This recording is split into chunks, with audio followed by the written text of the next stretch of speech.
Good morning, Fret Buzzards. We're excited to be here with you today. Um, I'm here in Virginia Beach. My name is Joe McMurray, and Yep, we've and I'm got Aaron. Yep, I'm Aaron Sefcik. I'm here in wonderful, beautiful, sunny day now, Pennsylvania. I'm at Penn State. Um, yep. yeah. So today we're going to have a conversation about all things studio.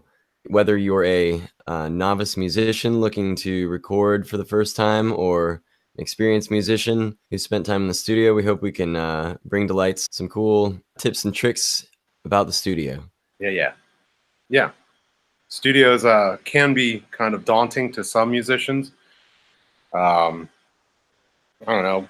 A lot of people don't know what to expect when they walk into a studio or how to approach the studio. Um, and I totally get that. There's definitely the wow factor depending on which studio, even low key studios. There's a wow factor walking in, and for everybody, even the experienced people, as soon as that red light goes on, man, there's just something that happens. Yeah. It's like your nerves just go, oh, the red light's on. Even though really it should be way less nerve-wracking than a live performance, because if you mess up, you can just do it again. Yeah. And I'd like to say it comes from the old days when tape and you had to get it the first time. But those days are gone, man. I mean, you have virtual tracks and you could do literally hundreds and hundreds of takes. Yeah.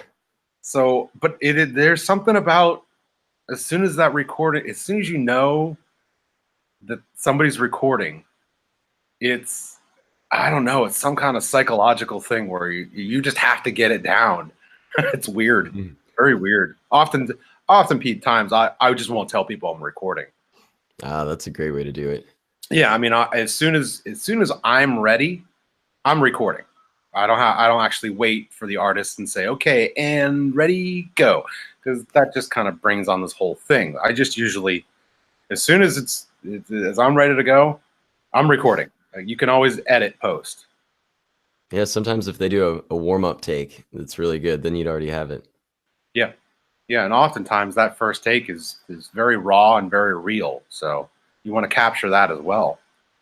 Oh man. So you've spent a lot of time in the studio recording. Aaron, do you want to tell us kind of how you got started Oh, doing more of the technical recording side as opposed to performing more? well, in terms of me recording, I don't really know where I got the bug. Um, I was at an early age, probably the first time I went into the recording studio with my very first real band, Winter Long. We went into a recording studio and we recorded the ADAT, and I really enjoyed the process. I thought it was very cool. I kind of started to understand multi-track and how it went together, how the drums come in and then you put the bass and guitars and then vocals and you add all the extra little fine details at the end, or you could do it live. That's always an option as well. But for me, I think that sparked the whole recording process for me and how interesting it was. Not too long after that, I was about 18 at the time, and about 3 years later, at 21, I decided that I wanted to go to recording school. I went to the recording workshop in Chillicothe, Ohio, um, and studied there. I really, really, really, really enjoyed the process. It was intensive. It was all the time. Um, and it really sat with me for a long time. So much, though, that I had reoccurring dreams over and over and over about this place. So back in, I think about 5, 6 years later, I went back. I went back again and got recertified just because I enjoyed the process so much that I wanted to do it again. I wanted to go through the whole process again and enjoy that whole journey again. Uh, Yeah. it was fun, and I liked being a part of that process. I liked being able to have bands come in and record them and learn new techniques and honestly hang out with other audio engineers. That was just enjoyable. So yeah, that was how I kind of got into it, and then ever since then, I've just been recording in my own ways, whether that's in my own home studio or whether it's at the place where I work. There, I actually work in a studio there, and record bands, whether it's voiceover or jazz bands or rock bands or whatever it is. I've just always been involved since then. The whole thing is just, I find it fascinating, no matter what it is. Sound to me is always been a fascinating thing. I like the way acoustics work. I like the way that we capture sound, and I like the way that we reproduce sound. That whole thing is just like, I love it. Hmm. Oh man, I remember when I first got into it with you. I had done a little bit of studio, like one or two sessions as the musician performing in the studio, and I remember you starting to break down, show me how to actually plug in mics, and there was a snake through the wall, and Yep. how to actually pull it up on Pro Tools, and the whole process. Yeah. I remember being there with you until like 2 in the morning, and getting in. You had a diagram that you drew out for me that I had for a long time. I don't know where it went, but yeah, I had no idea that you went to get a technical certification. Yep. Twice.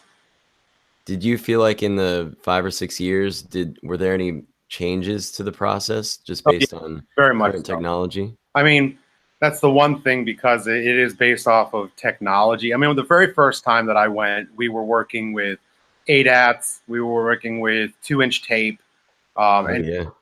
Pro Tools was out, but it was the very beginning of Pro Tools. Before I had Pro Tools, I had something called Cool Edit Pro. Um, so it was definitely the beginning of it. 5, 6 years later, you can obviously imagine that the whole landscape had changed technology-wise. Mm-hmm. Um, Things were more available, they were cheaper, there were more programs, they were more powerful at that time. And even since then, now it's the same. It's even more powerful than it was, and it will be the same thing even 2 years from now. The stuff that came out last year was going to be outdated. But that's not to say that, because I do know that there are plenty of people out there who, once they learn their program, be it Pro Tools or Reaper or Ableton Live or whatever it is, whatever your DAW of choice is, your digital audio workstation of choice is, we tend to stick with them. And because of compatibility issues and upgrading, we have also a tendency to just stick with that version. I know there are some people who work on 7.4 still. There's some people who work on Pro Tools 8. Isn't that what you had at the studio when I was there? Yep. We were Even though working. 10 was out at that point, Yep. Yep. because Yep. all the plugins that you had only worked with 8. 8. And if you would Correct. upgrade, skip over 9 to 10, you would have not only had to get the new license, but then rebuy all the plugins, right? Yeah. Correct. Which can be very expensive. Yes, indeed. Yeah. And I'm a firm believer in stock plugins. It's nice to be able to have as many plugins as you can get your hands on. But I firmly believe that you can take your stock plugins and make a beautiful album, because ultimately with recording, it comes down to the source. It comes down to the fingers. It comes down to the hands and the drummer and how he hits the cymbals, and comes down to the actual drum, the actual cymbals, and the heads on those drums. Are they a year old? Yeah. They have divots in them that are like that deep. Yeah. No. You want to make sure that when you actually go into the studio that you're using, fresh strings, you're using fresh heads, everything's tuned perfectly. So it always comes down to the source. You cannot fix, as they say, you can't polish a turd. Yeah, yeah. You can help. You can make it. You can make it shiny, but Right. But it's it's still a turd. yep. So yeah, I mean, it really comes down to the source and making sure that when you record that it's perfect. So that way, when it does come to time to mixing, which we'll talk about in a later episode, that you really don't have to do all that much. Everything has been taken care of in the recording stage. That's really where it's at. Anybody who looks at mixing as the fix it in the mix, as they say, is a terrible way to go. If it's not recorded right the first time, don't just be like, yeah, we'll take care of it later. No, no, no, no, no. Spend your time on the front end and take care of everything right up front. Just make sure that everything's recorded the way you want it. That way, later on, there's not a lot of work to do. You don't have to worry about hitting EQs and plugins and compression and all that other stuff. It's taken care of. It makes the life of the mixing process so much easier, and especially the mastering process as well.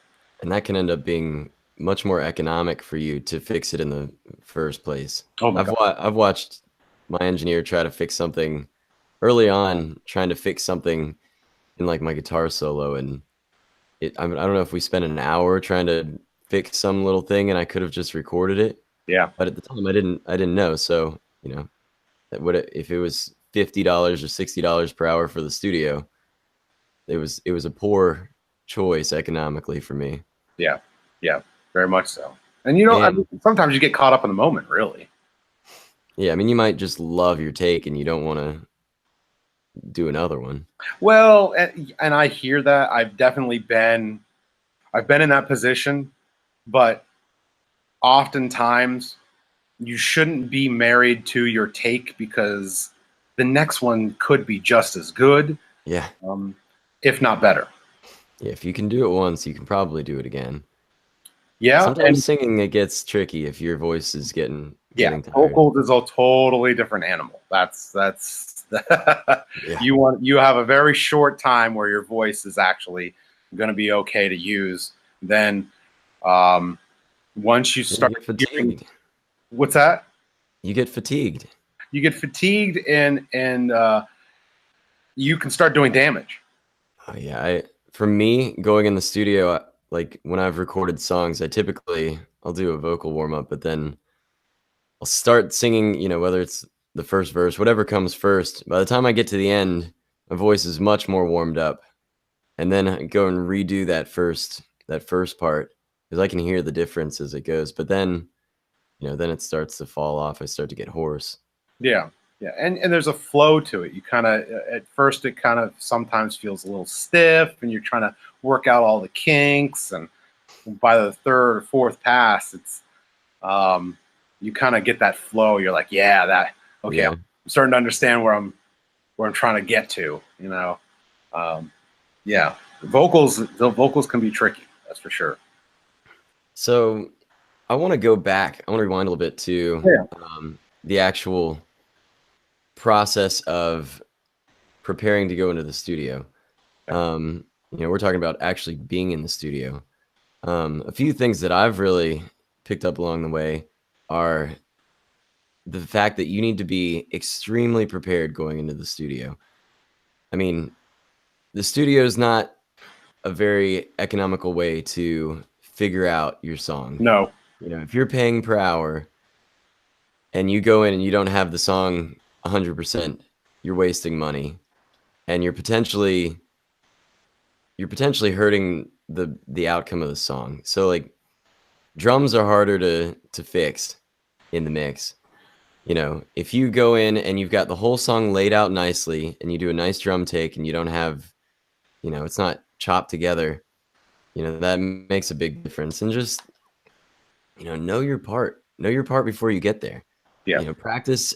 It's nice to have played a song live at least several times before you go into the studio, because sometimes the song changes from a live performance. You find out what people like and you might figure out a better way to play a part. Yeah. So be as prepared as possible. Memorize your parts if possible, unless you've got like a large score or something. But typical rock song or a jazz tune, the more, if you've memorized it, and even then, if you put the chart in front of you or the lyrics, at least then you're gonna know it a lot better. Yeah. Yeah. Usually what I try to tell any person before I usually have pre-production. I'll sit down with a client and talk about what their vision is or where they want to get to. And the very first thing that I try to have anybody do is have some kind of lead sheet, something. That way I know and they know that they're prepared on a song basis. The overall idea of, okay, here is the skeleton. This is what's supposed to happen. That way you can also give it to the engineer and they can see what's going to happen. If there are any changes that need to take place, you guys can talk about that and maybe change a measure here or switch some stuff around arrangement wise. If you want to go that route, obviously now you're getting into more of the producer end of things. But yeah, the more that they can have it planned out, the smoother things will go in the studio for the band and for the engineer. Extremely good for the band because that brings up when you start changing things around and start messing with people's parts, there happens to be a little bit of tension, and you don't want to bring that into the recording process. The recording process should be something that's fun, enjoyable, energetic. You want to feel that energy within the band because that's going to tape, and you're going to feel that absolutely 100% transfers to tape. So you want to have that camaraderie. You want to have that good time. Whereas, like I said, if you don't have any of that, that does bring in this tension. Sometimes that's good. Sometimes you want to have tension depending on the band. I mean, we're all kind of talking about this on a not amateur, but amateur and intermediate level.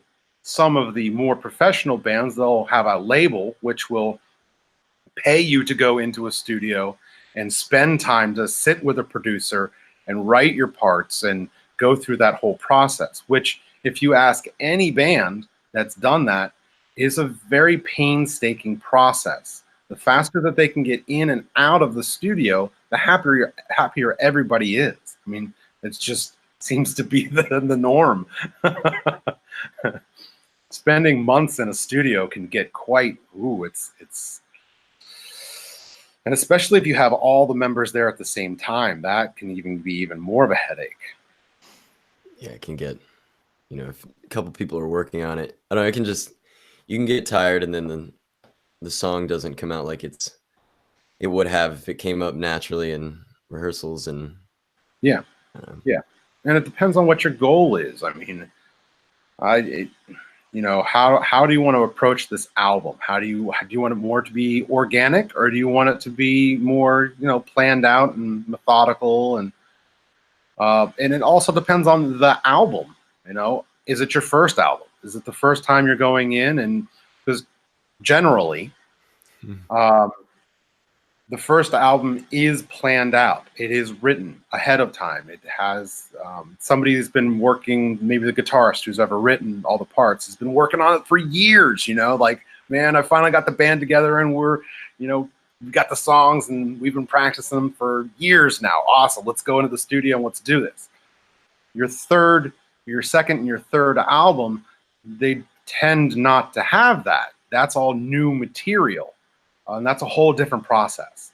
So maybe there's one or two songs left over from the previous stuff, but most of it's going to be, Joey over here or Sam over here wants to have a couple of stuff that they want to throw in and whatever it is. They have new writers, or maybe we lost a member and we've got a new member or whatever, So bands out. Each album is going to be approached a little bit differently. And it also depends on the direction of the sound that you guys want to go.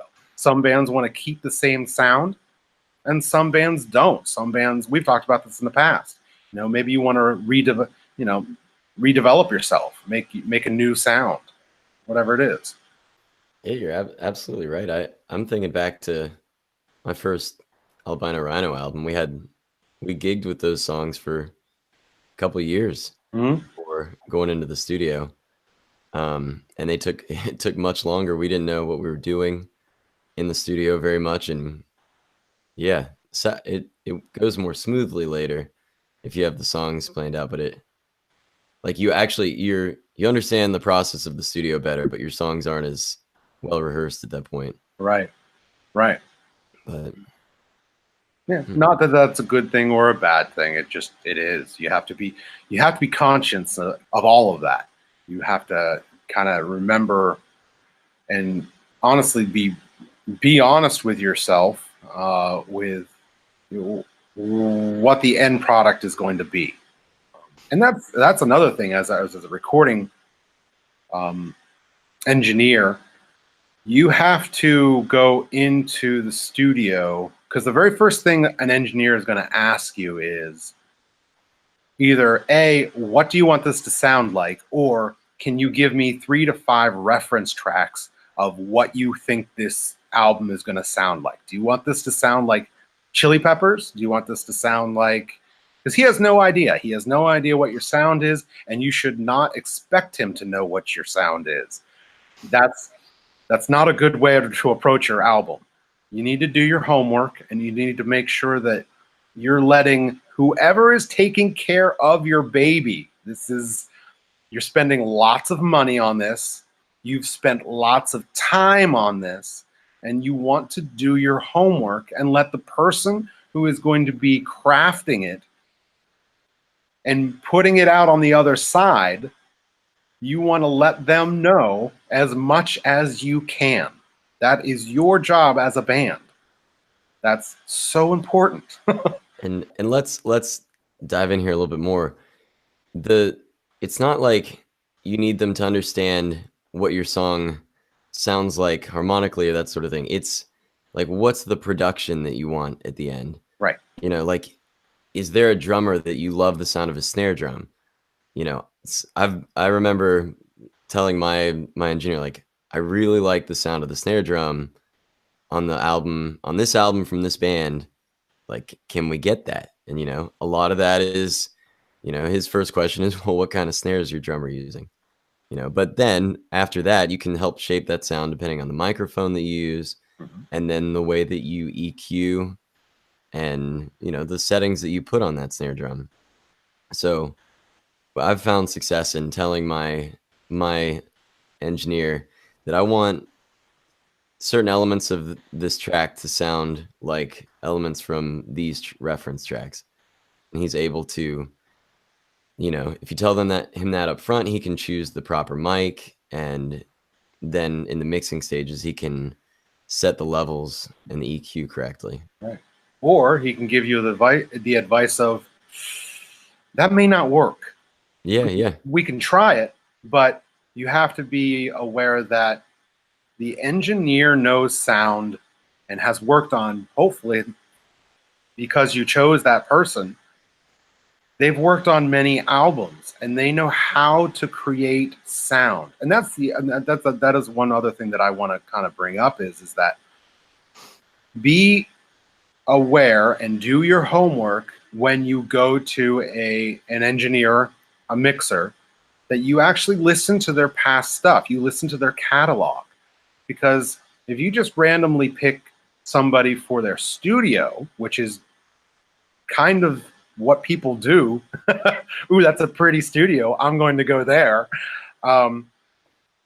Maybe mix it somewhere else or not. You have to realize that the person who's going to be mixing your album has a specific sound, and you are going to them for that specific sound. You don't want to go to Joe Schmo over here and expect him to sound like Chris Lord Alge. You know, that it's just not going to happen. Chris Lord Alge sounds like Chris Lord Alge. I mean, you can't expect one engineer to sound like another. You can kind of tinker and play with it, but you're better off going to that sound engineer expecting their sound. That's what they're best at. That's them. It's like going to you as a band and saying, I want you to sound like Megadeth. And you're like, but I don't play Megadeth. I'm a country artist.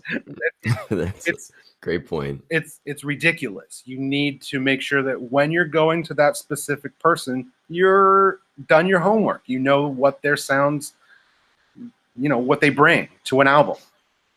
And that's sought after. Ooh, I like the way you produced that last album. That's awesome. I want you to do that to ours. That's a great point. And sometimes it's more than just their sound in the end. It's the things that they bring to the table during the recording process. Like some of the best engineers I've worked with have had suggestions in the midst of, you're recording and you've told him the sound that you want and you're doing a take and he's honest with you, like, we're not getting the sound. Try this other guitar that I have in the studio. Try this other amp. Set your amp differently. They're like a coach in there, like giving you point. I mean, it's been very helpful when I've had engineers that are very active in the process, like giving you, maybe try this, maybe try that. It's very helpful. Yeah. Yeah. And that's the other thing is don't be married to your equipment. I know there are a lot of people who are like, no, this is my amp. I'm going to play through my guitar. And you're like, but as an engineer in a recording studio, and that you have to understand that we're looking for a sonic space, and we're going to fill that sonic space as best we can on an album. Recording studio is not the same as a live show. Your live show, which you as the artist have done hundreds of times on stage, you've got that honed in. That sounds awesome, and depending on each venue, which has a different space, and you like we've talked about in the past episodes, on our earlier episodes, each space is going to sound different and you have to kind of play around with it and get the best of that. But when you're in a recording studio, a controlled environment, and it's going to tape, that's completely different because the sound engineer knows his space, he knows his equipment, and if there's something that's, like you said, just not working, he's going to suggest something, and you, the artist, are better off on taking his advice because the end result is something that is going to be so much better for you. It's just important to be able to say, okay, well, I'm a Mesa player.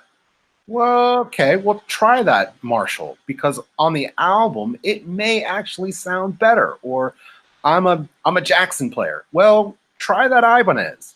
See if it's got a better sound to it. It might have a tone that might cut through the Jackson. Okay, yes, let's use your Jackson over here on the right side, but let's use an Ibanez over here, or let's use a Telly over here, or just kind of get that contrast going so you do have that sonic space that's filled.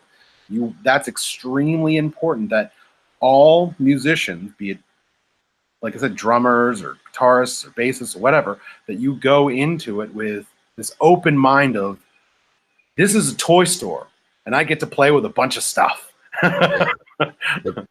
Like, I have my favorite setup to use for live performance. I mean, I love my semi-hollow ES335 and I love my amp, but part of what I love about my equipment is its versatility, where I can go to almost any show and I can pull off different genres of songs back to back. But in the studio, I don't need versatility. I want to use the right tool for the right job. Right. I don't want to try to hammer in a nail with a screwdriver.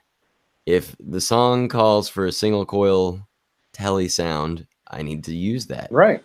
If the song needs some beef to it, like, don't be tied to your Telecaster.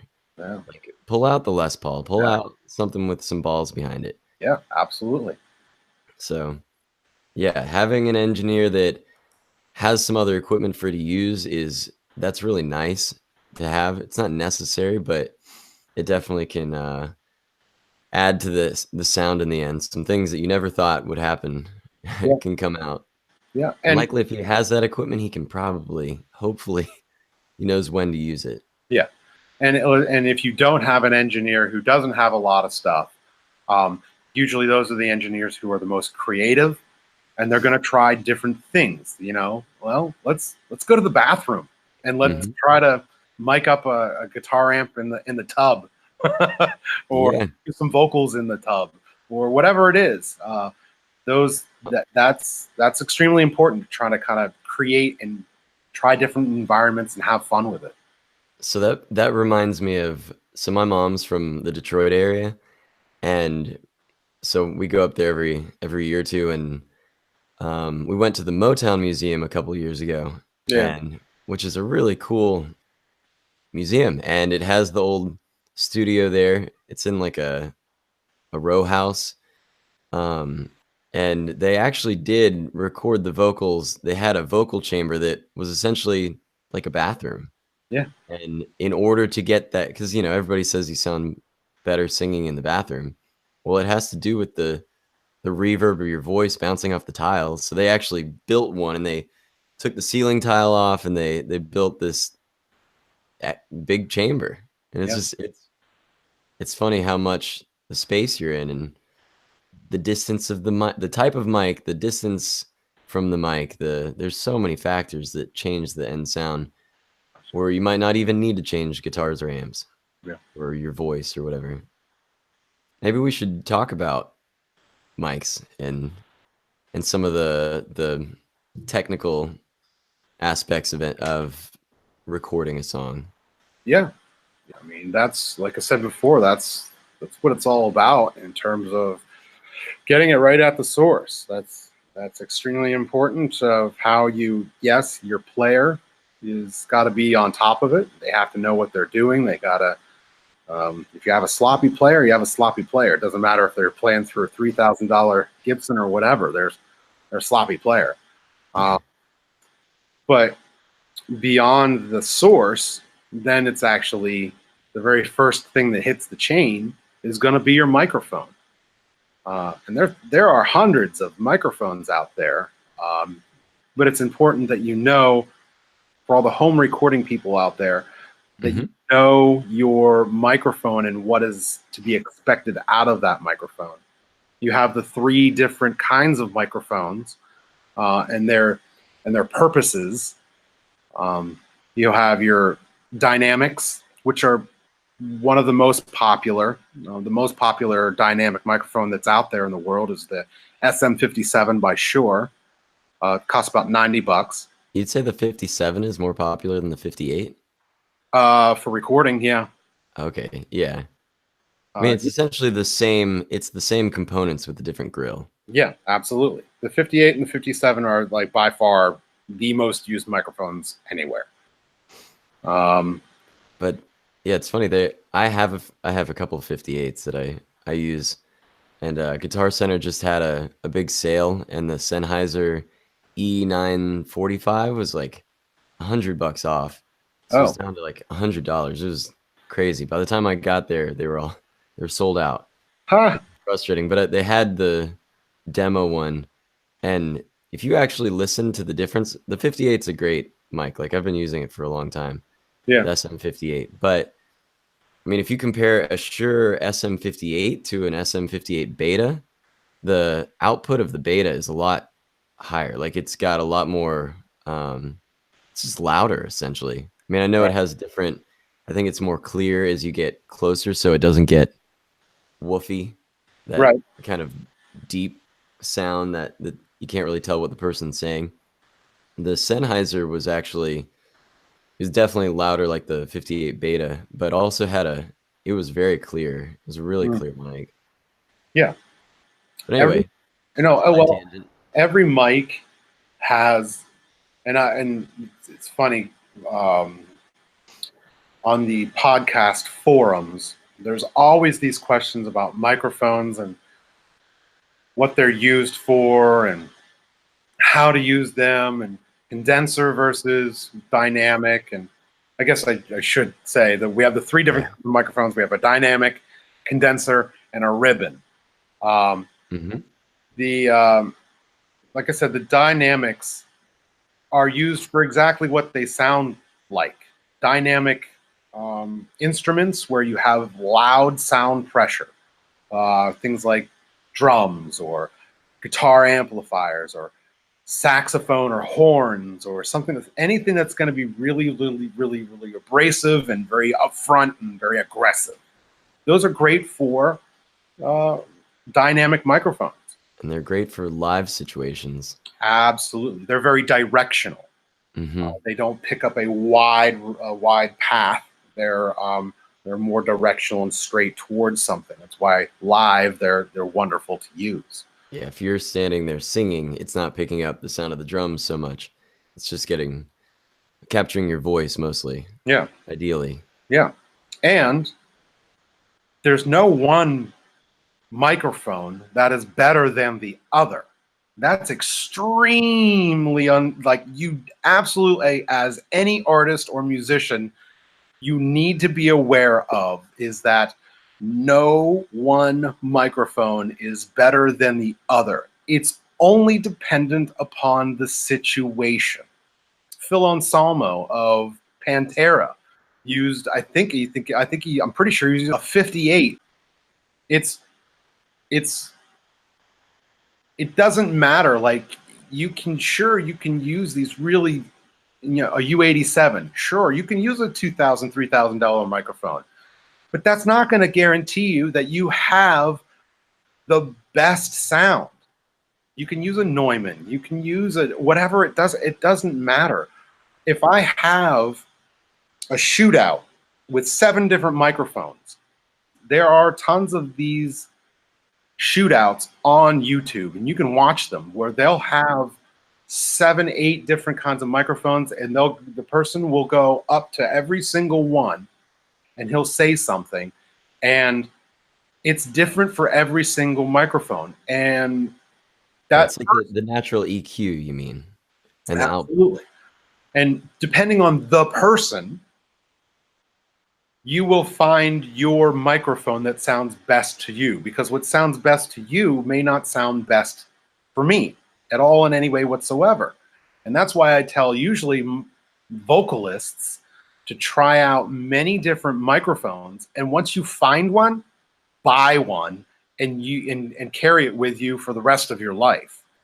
That's the one thing that's going to be your instrument. Just like I have my Strat, that's your instrument, man. That's something that you're going to carry with you no matter where you go. That way, when you get up on stage or go to any studio, you've done your research. This is the one that fits my voice the best, mainly because of the frequency response.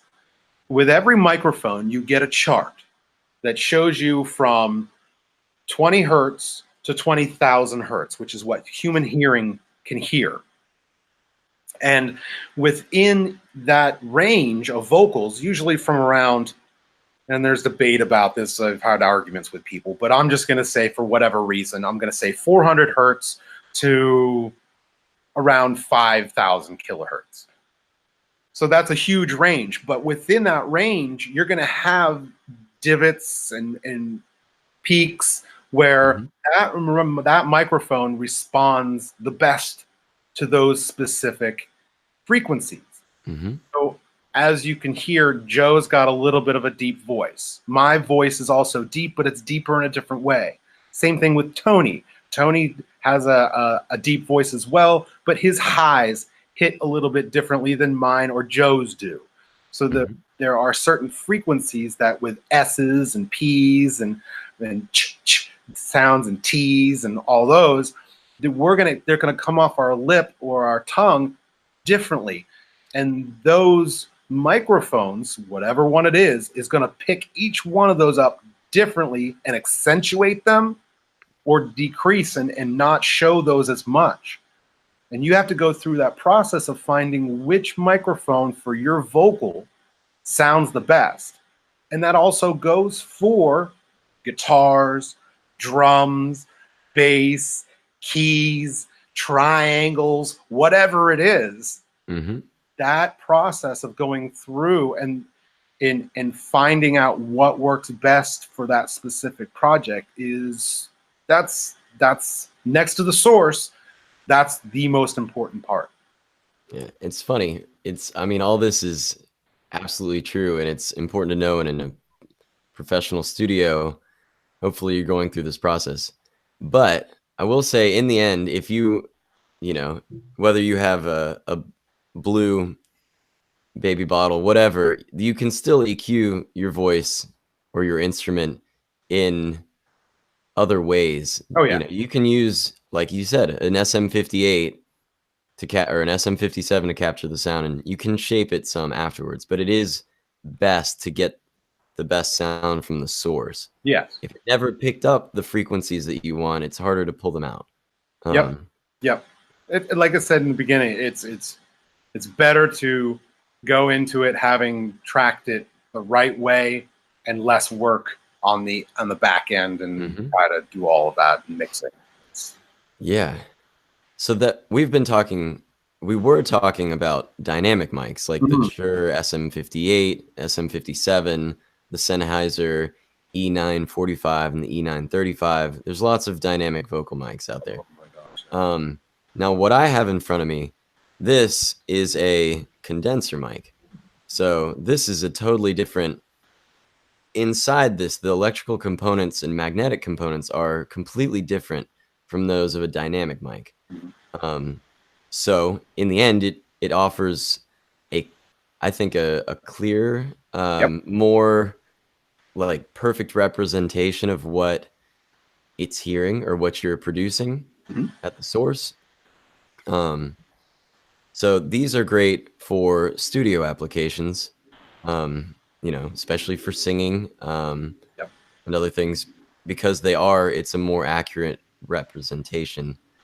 It can pick up some of the intricacies of your voice a little bit better. Yeah. They are a little bit brighter. Dynamics tend to be a little bit duller. They're a little bit more clear. You definitely don't want to put them up close to a source. You want to kind of pull them back so they get an overall sound. That's kind of their characteristic. Yeah. Yeah, and these guys tend to be a bit more expensive than a dynamic mic. They make some cheaper ones, but and they require 48 volts of power or phantom power to power them, whereas a dynamic doesn't require any. There's a popular thing out there right now called a cloud lifter. You cannot use a cloud lifter with a condenser microphone. You can only use a cloud lifter with a dynamic microphone. So what is a cloud lifter? It takes the signal and boosts it. Oh, okay. It boosts it, like it's coming from my voice into the microphone, and it boosts it somewhere in the microphone, or is it somewhere in your preamp? Okay. Yeah, you can, because you will find that on a preamp, you will generally have to take a dynamic mic and just crank it on your preamp to get any juice out of it. Yeah. But with a cloud lifter, that you can go to like 9 o'clock, and all of a sudden you're like, whoa, okay. Yeah. I've got a lot of headroom. Yeah, and speaking of headroom, you know, you're speaking into your microphone or singing or playing guitar into it. That signal is then going through your XLR cable or whatever it is to your interface, your audio interface. So that point, if you've got your settings, like getting the settings right in the first place is crucial. If you've got too loud of a signal and your mic is clipping, you can't get rid of that. Like, it is unfixable. No, yeah, absolutely. You want to make sure that your gain staging is correct, that when you're going into any piece of software or any preamp, that you are bringing the signal in at a correct level. Before, in the old days with tape, you wanted to get as close to redlining as possible to give that saturation on the tape. Sometimes it was even preferred to get a little bit of clipping because it had a certain sound. Now with digital, that doesn't exist anymore. It's better actually to record at a lower volume, and in post on mixing, you can always bring it up. But once you actually digitally clip, it sounds like crap.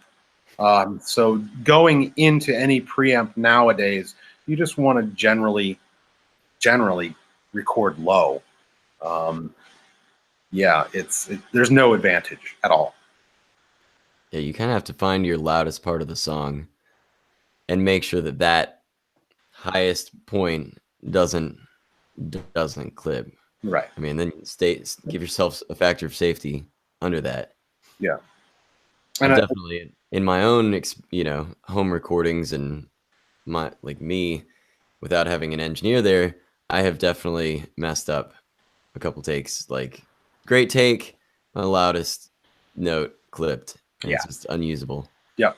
Yep. Yep. It's not really savable. There are some tricks that you can do, but it's never really gonna have the same effect or same sound. It's just not. You want to retake it and get it so it doesn't clip. And Yeah, I know that we jumped right into preamps and whatnot like that. The one thing I do want to bring up real quick, I should get into it a little bit more, but go back to the microphone and the source. Yes, we do have dynamics, condensers, and ribbons. Ribbons are a smoother sound. Plus, they actually do have a little tiny ribbon in them that can break. They're getting a little bit more popular nowadays. I know that they're starting to come out with more that are a little bit more accessible. They also usually they come with an external transformer that powers them. They actually started making a couple now that don't have the external transformer. So they're coming to be a little bit more accessible, which is nice. So we do have the 3 different kinds, but we also have 5 different polar patterns on every single microphone. And those are also extremely important to know. We can get into those on a later date if we want to, but I just want to make sure that everybody also knows that to the 3, there's 5. 5 different polar patterns, which means that we pick up a different angle of how much we're actually intaking into the microphone. So a cardioid or something like a super hypercardioid or an omni, which is everything, the figure 8, which is side to side. So we have different kinds of different polar patterns that pick up areas of that microphone. And the other thing that I also wanted to bring up before we get into preamps is your XLRs and the importance of getting a decent quality XLR and making sure that the shielding in that XLR is at a good quality. If you are recording and you are running an XLR across any electrical line, make sure that that is going this way and not against it and laying with it, because it will pick up something called 60 cycle hum, and that will be pulled into your recording. You just need to make sure that you're aware that any electrical lines are always crossed and not going parallel. That's extremely important. If you have decent quality XLR cables, Mogami or anything like this, the shielding on those is really good, and it keeps all those RF signals out. So just be aware of that. The crappier the cables do make a difference. That's I just want to say that. Yeah. So go back to the ribbon mic. I've used a ribbon mic in recording horns before, but where would you say, what are the specific situations where it might be great to use a ribbon mic that might be the best choice of the 3 types of mics?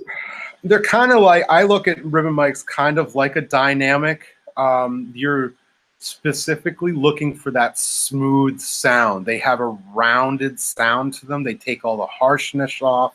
They've got a really warm kind of tone to them. So yeah, something like brass would be really good. You could try them on drums. I don't know that you're going to get a whole lot of brightness out of them. Just be aware that with ribbons, you do get that nice warm sound. It's like a dynamic, but different characteristic. It's got a different kind of feel to it. Well, there you go. it's like what we were saying about, with vocal mics, you have to try each one and they're all going to sound a little different. Yeah, I mean, if you're really interested in terms of any of these microphones, you can always YouTube any shootout between microphones, and you'll kind of get a good idea as to how they differ. Whether, again, it's a different microphone, or if it's a different polar pattern, or if it's a different type in terms of, condenser, dynamic, or ribbon. Just kind of getting an idea of how they respond. And then if you do want to try out a microphone, most places will rent them out. And you can kind of get an idea whether or not you like a sound or not. And, you don't have to buy it. You can just rent it for a day and play around with it. Or, hook up your local buddy and say, hey, man, I'm looking to buy something. You have one, could I try it out for a little bit? Most oftentimes people would be like, yeah, absolutely, 100%. So let's follow our signal chain down a little farther. Yeah. So we've talked about coming from the source into the microphone. Your XLR actually matters, having good shielding. Yep. And making sure it's not crossing electrical lines improperly. Yep. The next step in the chain is that electrical signal is going into your audio interface. So, I'm using a Focusrite 2i2, but essentially you need something to turn your electrical signal into a digital signal. A to D, D to A. Yeah. So, yes. So, they make all different, you can get something for $100. As you get more expensive, hopefully what you're getting is, aside from having more inputs and that sort of thing, hopefully the preamps are better. They have a better quality to them. And Aaron, I remember you explaining this to me a long time ago, just the difference between a crappy preamp and a nice preamp. Well, I mean, okay, so you have things like your Manley or your Fairchild. They're going to have different responses to them. They're going to be a little bit cleaner. They're going to be a little bit crisper. With the preamp, you have to remember there's a couple things that you have to think about. And I was just saying something along the lines of A to D, D to A. And that's this idea of going from analog, which is your source, regular sound, and it's going down this line into this preamp. And then it's changing it to A to D, to digital, analog to digital, and it's converting. And that's one of the things that is going on within all of these preamps that are out today. You can actually get a separate processor that's going to do this separately and get really, really, really, really, really expensive conversion. But most units today have that actually already incorporated, our interfaces. And our interfaces have digital audio conversion going on, which takes A to D and then converts it from D to A, so it comes back out through your speakers. And now, most things that are out today actually have decent conversion. It actually sounds really good. Latency is almost completely gone nowadays. That's your lag. Right, that's your lag. So you don't really have to worry too much about it. But if you want to go top end, then yeah, you want to go down the route of actually looking at, a rack mount digital audio converters. But then when it comes down to the actual preamp, that's a little bit different. You can get a crappy, whatever it is, Behringer, or everybody makes them. It doesn't matter. I'm not going to single out anybody, but every single one sounds a little bit different. I just said Behringer. Behringer has more of a, to me personally, it has a little bit more of a sterile sound, a little bit harsher of a sound. I personally, like Joe here, like the Focusrite. I use a Claret, the 4 pre. At work, I use the 8 pre X, along with the Octo pre, 16 lines of input. Um, uh, you get more for what you pay for. It's going to sound better. You have your Class A preamps.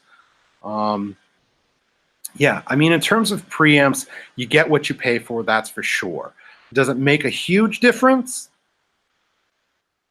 It doesn't make a huge difference, but it does make a difference. You can definitely hear the sound difference between a cheap preamp and something that's going to sound really good, like a Class A preamp. Preamps, they're a little bit funny. There's different kinds. Like I said, I have at work the 8 pre, which is 8 channels, so I can plug 8 different instruments in at the same time. Especially useful for drums. Yep. Recording live drums, live bands. Yep. Actually, yeah, a lot of people would say, well, why the heck would I want to use 8 inputs? Well, that's it. You would use it mostly for drums. And for anybody for home recording, having a drum set to record, most drummers are going to want to have 8 inputs because you're going to have your kick, your snare, your 2 overheads, maybe 3 toms. You can have hi-hats. You can have, like with your snare, you can have top and bottom. So one on the top and then one on your snares. Yeah. I want a room mic too. You have room mics as well. For the back. You can do with the kick drum. You can do front of the beater and then the back of the back inside the hole, and then you can have another one outside of the hole. And there's just many different ways that you can record drums. With guitars, you can do one on each speaker. You can do one in the back of the cab. Yeah. So there's many ways that you can actually record any one of these instruments. It's incredible what. Good. Yeah, and then anytime you have more than one microphone recording a source, then you have to always take into consideration phase and making sure that your positives and your negatives, that they line up. You want to make sure that if you have a snare hit and you're recording on the bottom and on the top, that when the drummer hits that snare, that when you see it in your DAW, you match both, you zoom in real close to the wave file. You want to make sure that those 2 wave files are going with each other. If they go opposite of each other, that's a bad thing, because now when going back to the idea of analog A to D, D to A, when your speakers are pushing and pulling air, if you have that opposite thing going on, your speakers are being told different amounts of information. One is being told to push, while the other one is being told to pull. So the speaker essentially sits still and does not make any sound whatsoever until you do what is called a flipping of the phase or flipping the polar pattern, and now they'll actually push and pull at the same time. So it's extremely important that you know on any time that you record a source with more than one microphone that you are aware that phase is an issue. You have to make sure that everything's going in the right direction. Otherwise, you will get a strange sound or no sound at all. And because we're working with like something like drums and you do have 8 microphones going at the same time, there's no perfect, okay, every single thing is going to be going, because they're all hitting, let's just say, overheads. Well, this tom over here is going to hit this microphone at a different time than this snare or this hi-hat is going to hit it. So there's no perfect alignment. Mm-hmm. And then what you do as an engineer is you would actually go through every instrument and you would flip the phase on every single pattern or every single instrument, and you would listen with your ears to sound which one sounds the best. And you will hear a difference between all of those instruments. And cumulatively, they will sound the way you want them going through each and every individual instrument. I'm thinking back to the snare drum. It might seem like a lot of work to go through all this, but the benefit of all this, if you like the sound of a certain drum or snare drum, like we were talking about earlier, Yeah. and he's got more of that metal snare sound to it, and you record the bottom, you're going to get a lot more of those snares on the underside. I mean, it really changes the sound Oh my gosh, yes. to record from a different spot. I mean, the front of the microphone, the front of the speaker on your guitar amp, it sounds much different from the back. And, 4 inches back sounds different than right up on the speaker, and over Mm, the side sounds different. And it's sometimes combining these things can make, the best sound for you. yeah. I've had one of the, I do a recording um, class, and I do have private recording classes with some of my students. And one of the most important classes that I get that moment of with any student is I will have them go through the process of hooking up, sure, multiple mics on a guitar cab, but I will have them, let's just take an SM57, and I'll have them point it at the speaker cone, and then I'll have them record, and then we'll do the same process, and I'll move the capsule of the microphone over by an inch or two, and then I'll have them record it again, and then I'll take it out just to the very edge of the speaker on the guitar cab and record it again, and then we'll record all, or then we'll go back and we'll listen to all three examples, and the facial expression on, holy cow, I didn't realize that much movement, or even really that much movement, because as you get closer to the cone, the actual capsule of the speaker, the sound changes a lot. So even that much movement with a microphone on any given source is huge. It's huge. There's your EQ. That's where all of that comes from. When you place a microphone on a cabinet, you don't just throw up a microphone and be like, okay, let's record. That's not the way to do it.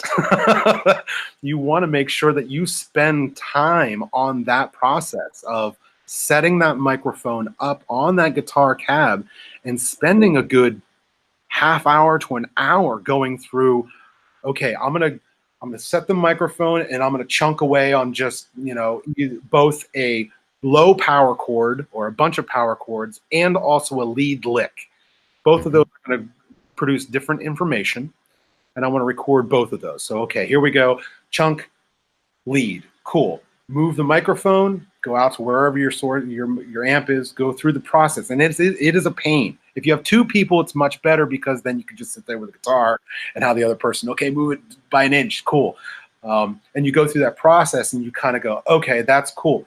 That's where the mic needs to be. I like it right there where it's like halfway in between the rim and right where the capsule is, so like right there, perfect. That's where I like that sound. Go through that painstaking process and all your EQ is done. Then you can like have just a little bit to do in post and you're golden.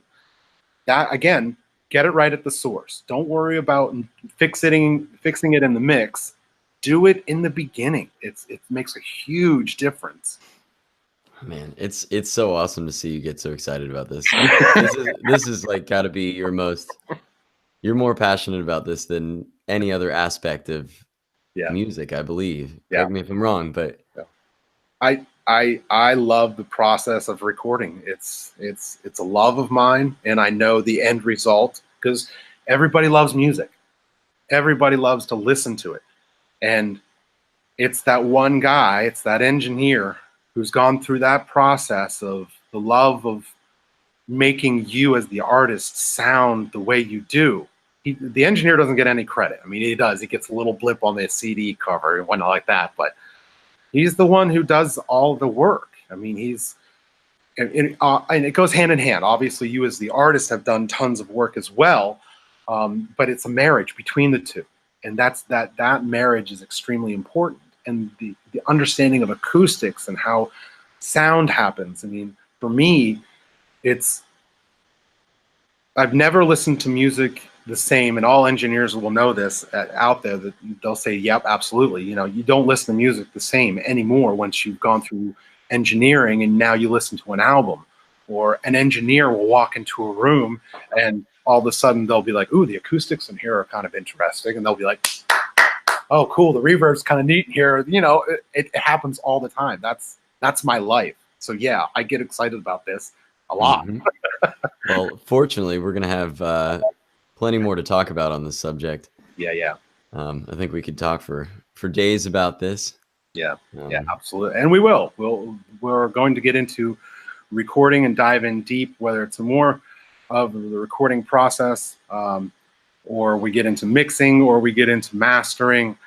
We're going to get into all of this because it is a passion of mine, obviously, and it is important for the whole process, because most bands, yes, there is the live aspect, but the opposite of that is going to be the studio, and making sure that we here at FretBuzz try to help all of you guys prepare for that, whether you are a guitarist, drummer, bassist, whoever you are. That's extremely important to kind of make sure that you know and are prepped for.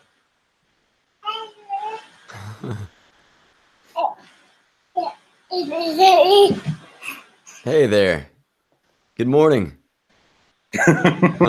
Welcome to the FretBuzz the podcast. Right. We've got Aaron's son here with us. Yes, this is Camden. Hey, Camden.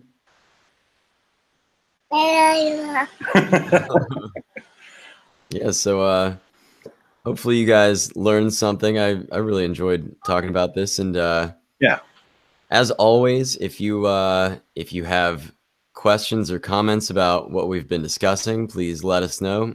Our website is fretbuzzthepodcast.com. We have lots more information up there. We're still working on the website, but it's getting better and better. And if you have a topic or something within this topic that you would like to hear more about, please let us know. If you or someone you know would like to come on the show, please let us know. Send us information about yourself and what you'd like to talk about. Yeah, and it doesn't matter if it doesn't matter if that's a guitarist or an engineer or a professor or a luthier or a piano player or a drummer. Anything. Yeah, there's a bunch of information out there that we can share, and it's important that we share that information with you guys.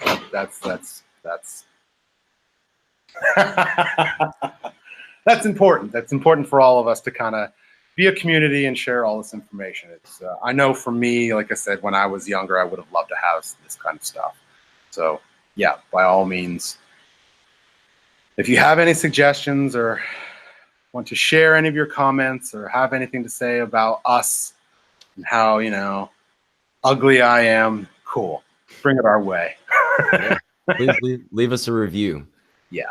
If you get the chance, by all means, please. Yeah. If you get the chance, stop over to iTunes, give us a review. The more reviews that we have, the better people can find us, and we can help those people as well. We really would appreciate it. Yeah.